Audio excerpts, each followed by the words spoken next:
Papis dañu yàkkamti woon door nañ jàkkaarloo avant ñuy jël antenne bi ñu am mbégte gannaaw bi ñu leen nuyoo sargal leen sargalit ki ñuy dalal professeur Fatou Sow Sarr socio-anthropologue bu ràññeeku ñu am mbégte ànd ak moom ci émission bi ñu war a waxtaanee tolluwaayu vous le devinez bien évidemment ak yelleef ak cëru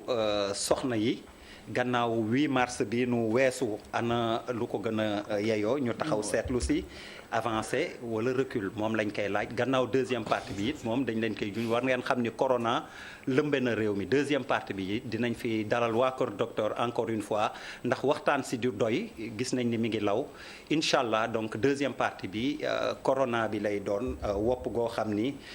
dëgg-dëgg mbas la alors professeur nuyu naa la.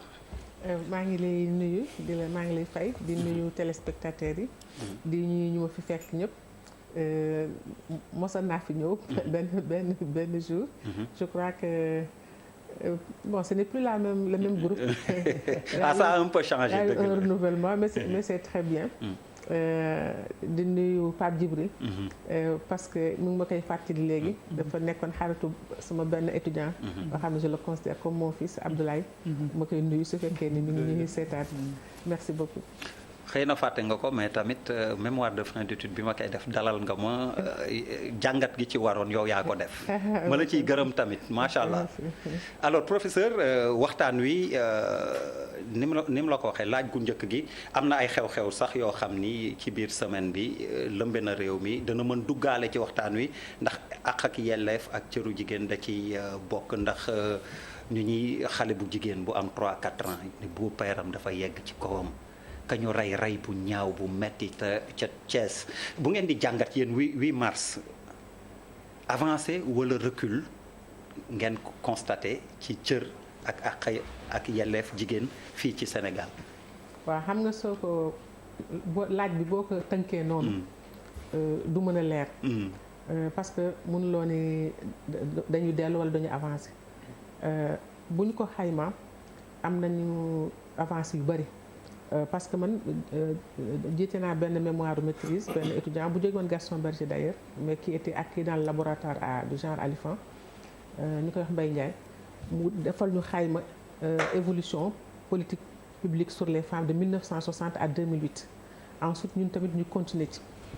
fànn yu bari na avancement parce que ñun indicateur la ñu xool tey rek am na benn journaliste bu ma ne dafa ma dégg ci benn émission ma naan 3% de femmes ñoo alphabétisé woon en 1960 léegi on a un peu plus de 40% je n'ai pas les chiffres exacts mais amaguñu 50% soo tegee ci loolu da nga naan demuñu fenn mais boo xoolee fa ñu jógee ngay xool chiffres yi da ngay gis avancé am na soo xoolee éducation avancé bu rëy moo fi am ba tey loolu moo tax ñun dans le cadre de forum des femmes bi ñu bokk éducation en Afrique FAWE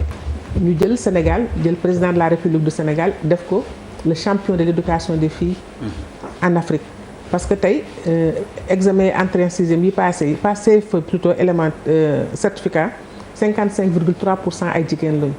BFM bi 56,3 ay jigéen lañu kon boo xoolee ci éducation loolu am na boo seetee ci santé mortalité maternelle mi ngi wàññeeku même su fekkee ni ba tey baaxul boo seetee taux de fécondité bi mi ngi wàññeeku kon fa ñu jóge boo ko seetee ñi ngi dox di dem par contre si question wu droit yi aussi texte juridique yi Sénégal signé pratiquement lépp signé nañ ko ratifié nañ ko maintenant ci pratique bi lañ am problème yi ngeen dégg ñuy wax mooy surtout violence bi 1998 lañ fi bi ñu 98 99 kaawu dëkk Niass si la jigéen ñi jógoon parce que dañ ko rayoon ci pooru ci koor mu bañ togg añ jëkkëram ray ko donc foofu la jigéen ñi jóge woon ba ñu am loi bi 99 mais si biir application bi souvent magistrat yi duñu ko appliquer parce que dañu naan waaw est-ce que wóor naag wóora dina mais léegi test ADN dafa am ku defati njombe war nañ la mën a jàpp mënatuñ fi toog di wax loolu te bu ñu bala ñuy dee itam ñu naan waaw jigéen ñi ni ñuy solo ni ñuy nàngam mais bu ñu seetee AGS presque 70% wu ñi ñuy violente di violer ay xaleel lañ duñu mag kon mënuñu wax ni c'est la cause des fautes des femmes ou pas suñu société bi moo am problème donc boo seetee ci loolu avancé am na du point de vue participation politique avancé am na mais deux points rek man laay poser mooy l'application des lois sur les violences te li mujj li mën na dal xel mais wóoruguñu tant que appliqué wuñ ko. leneen li c'est les femmes dans la participation dans la gestion politique. il est vrai que xeex nañ ba am parité mais ñu bari dañu reprocher que parité bi nit ñi fa jóg ni est-ce que nañ toogaay bi ñu war a toog ñun leen garaawul. parce que am loi moo gën a yomb supprimer loi la preuve ñoom bëggoon nañ ko supprimer en 2014 dañu réussirul donc buñ ko amee xam nañu génération bu njëkk bi du ñoom ñoo koy régler mais yeneen xale yi ñëw bu ñu ñëwee daan ñu fekk ñu am benn loi bu baax donc mais bu ñu seetee ñun toujours ci laboratoire bi dañu doon def Ablaye moo ñu koy defal sax régulièrement chaque semaine dañu xool lan lañ nommé fii ci Sénégal président Macky Sall foofu mooy faiblesse am 8 à 14% la évolué ci nomination dans les postes de responsabilité pour les femmes or mënuñu wax ni amuñu jigéen ñu am compétence yi elles sont de la hiérarchie A ñu am na ci mooy ñi mu nommé conseil des ministres ñooy la haute administration donc bu ñu xoolee indicateurs yi les violences ak les femmes dans la haute administration foofu mooy talon d'Achille yu Sénégal. mais nga baal ma professeur mais fii tamit laboratoire la parce que ñun souvent on nous reproche ça mais pour ñu am invité jigéen day jafe ci ñun de. waaw loolu dëgg la d'ailleurs man am naa benn programme boo xam ni avec la coopération suédoise qui s'appelle Women Participation Politique qui concerne plusieurs pays africains ñun ñu dénk ñu Sénégal Côte d'Ivoire ak RDC.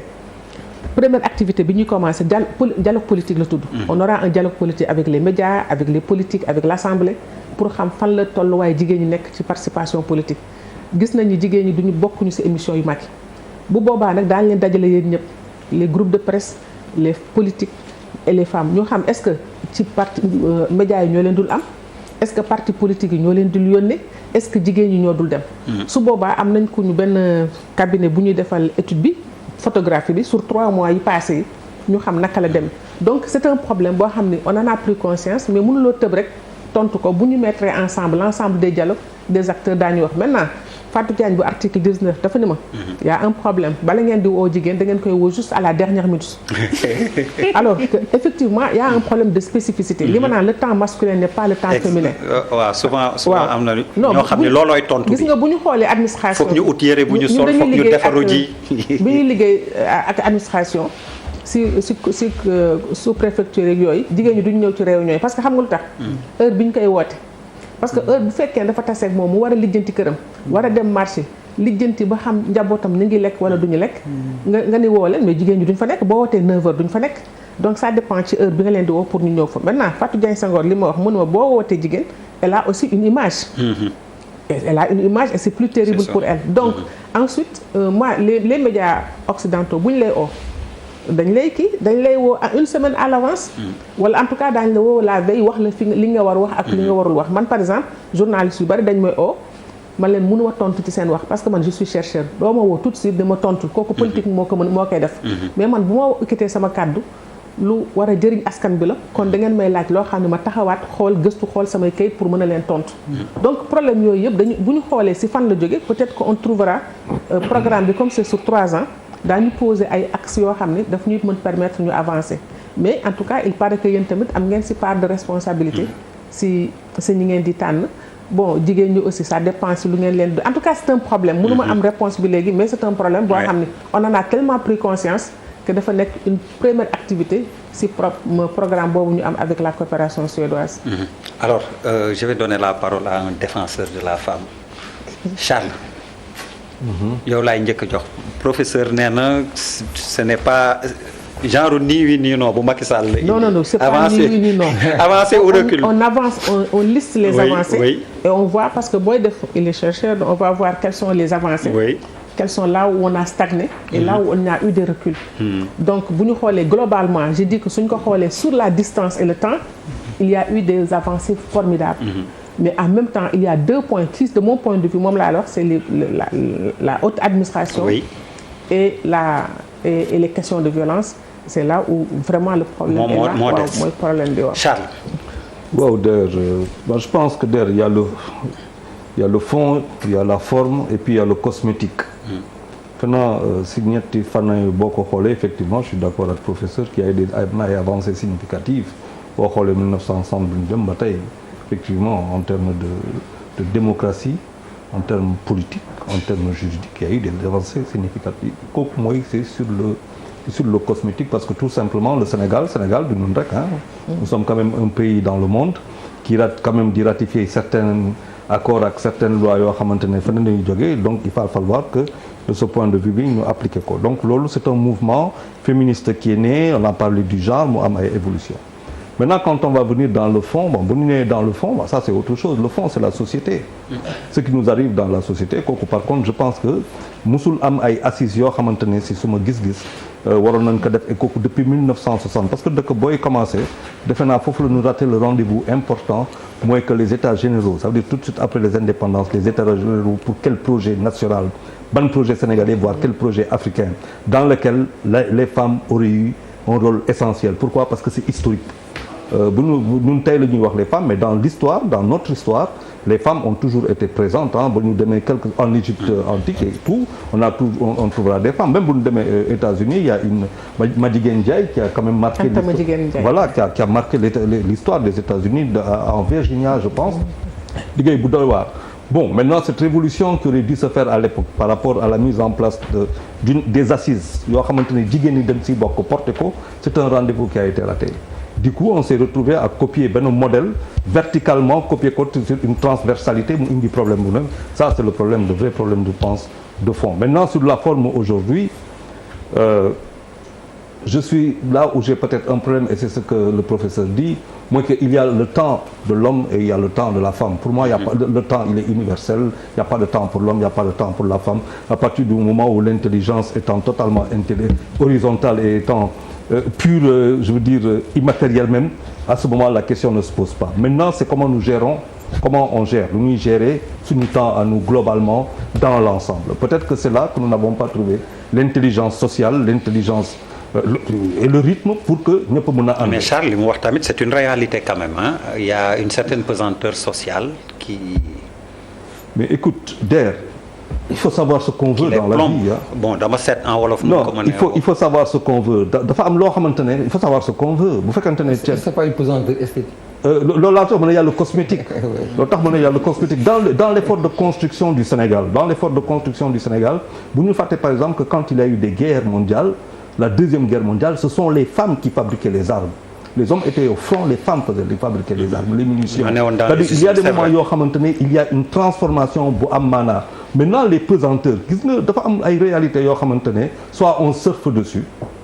te duñ si mës a dugg duñ si mës a xuus alors à ce moment-là on a quand même une responsabilité historique de ne pas assumer de nous assumer dëgg ba de nous assumer wax ja. Alors à ce moment-là c'est très facile de rester sur la forme dans le fond on n'y va pas et donc on fait dans le cosmétique